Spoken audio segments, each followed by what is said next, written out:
Well, let's get a move on then and focus in on IndiaMart. The stock has been seeing organic traffic on the rise. I'll talk about the FTSE edition, cheer for the company as well as the fundraising plans. Dinesh Agarwal is the founder and CEO at IndiaMart now, who's joining in on the show.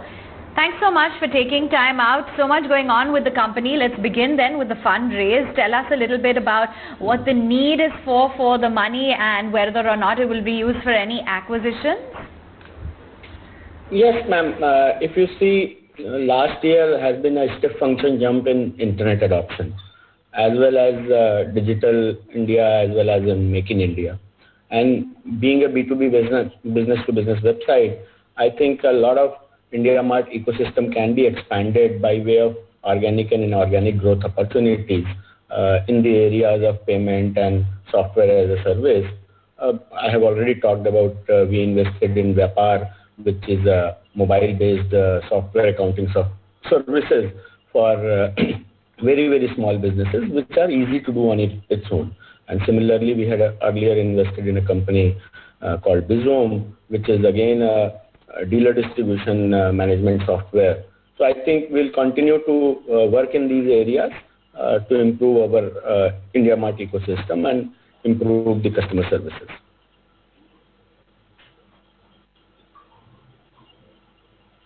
That's the view coming in on the fundraise, but let's also get in a sense as to, post this QIP, the net worth of the company will increase nearly 4 times. That's quite substantially. After the net worth goes up, once the money is deployed, will the ROE be back to the levels that the company currently enjoys, the high levels? Ma'am, that will depend upon how we are able to deploy the fund over the next year or two. And it will depend upon the opportunities available to us in the market, what we can do growth on the growth basis. So ROE, I think will definitely take a lagging indicator, so maybe 2 to 3 years to improve the ROI back to the similar level.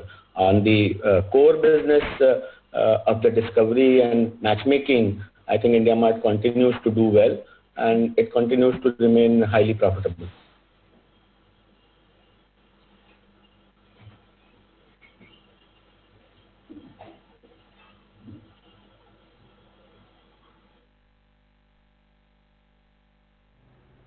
Okay.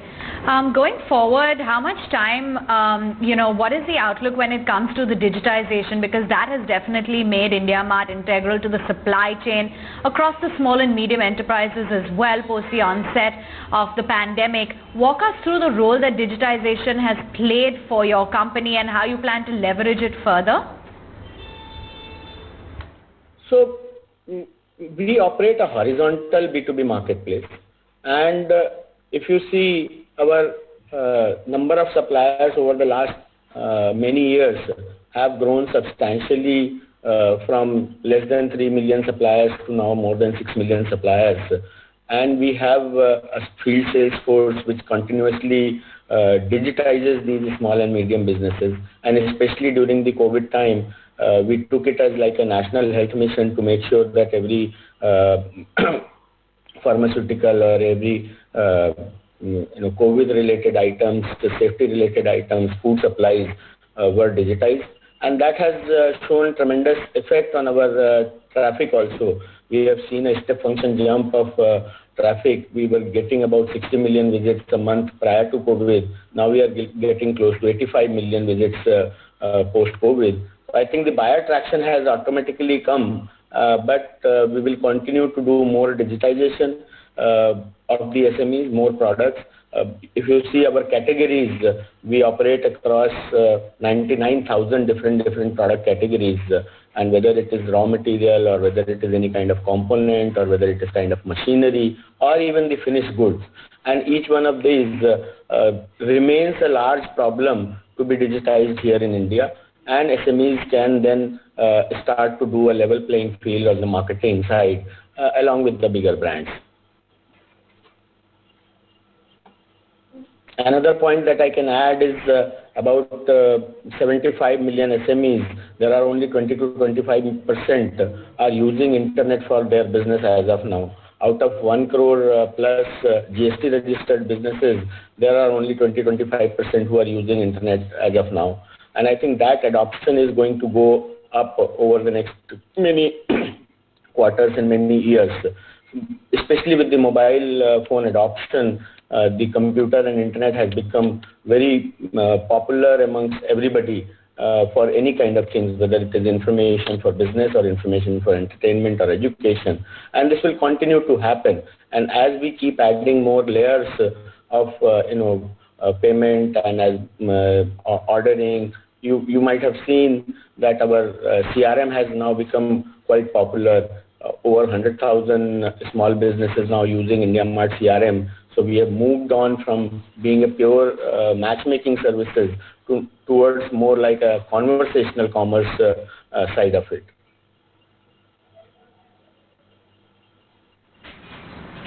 Sure.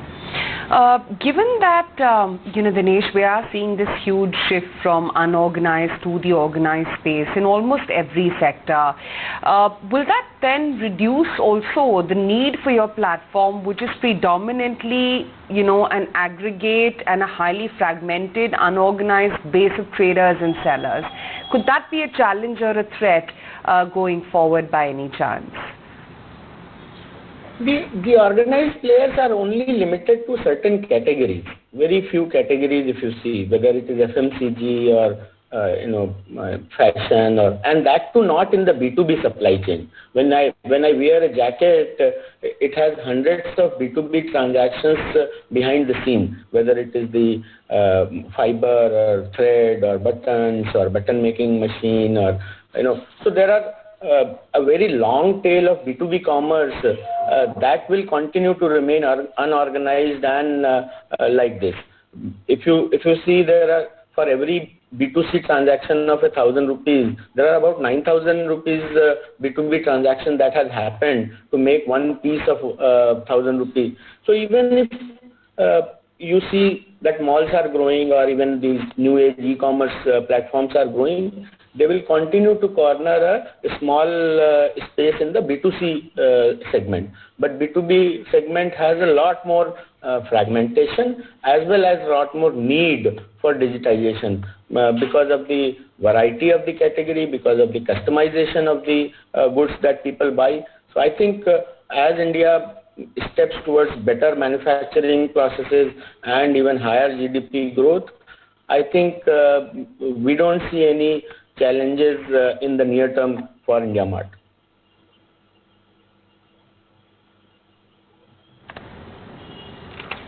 Sure.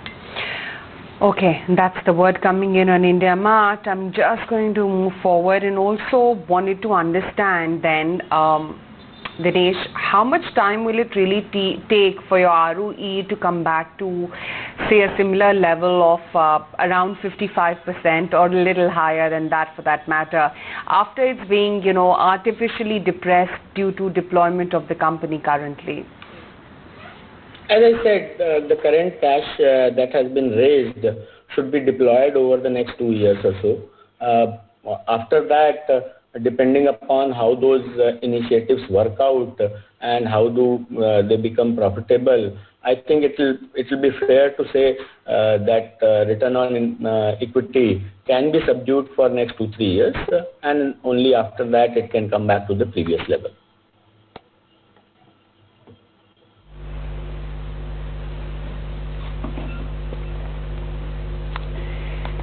Okay.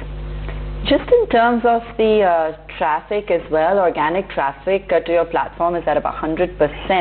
That's without really any marketing or advertising, which you were spending quite a lot on earlier. Could you share with us the split between buyers and sellers and what's really driving the traction? It is the content. See, if you see the amount of digitization needed for a country like India is massive. Every wholesale market, every factory, their products are not yet digitized. We collect almost like 25,000 new products every day, which are first time appearing on the internet. And since there is a permanent shift towards the buyers preferences to look for any product or look for any prices on the internet because of the smartphone penetration over the last couple of years. And that further got aggravated with this lockdown, where people had to learn how to utilize the internet. And they found for many of the cases, IndiaMart was the only source. So they continue to come to IndiaMart as long as we are able to provide the supply side. And this has also created a little bit of a brand effect, where people have found many of the items on IndiaMart and they have become a regular visitor of IndiaMart. So I think we will continue to focus on the supply side and how well we can educate our SMEs and our businesses to put their products and profiles and prices rightly on the net. And how do we keep on adding more and more tools so that after the matchmaking, their conversations remain on the platform and they are able to do transaction by way of payment, by way of logistics. They are able to take some kind of transaction financing solutions from IndiaMart. So I think we will continue to build in that direction. And we don't believe that there is an immediate need for any advertising on the buyer side. If at all brand advertising is needed, we will do that for a smaller amount going forward.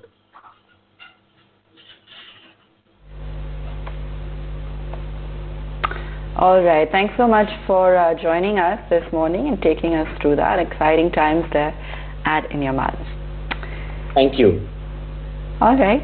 Let's also go across to Jayesh now. We've got some analysts revising their target prices, and we'll talk through some of that. But first, let's take a very quick break. We'll come back and take you through some of those changes to targets in a moment. Back after this very quick break.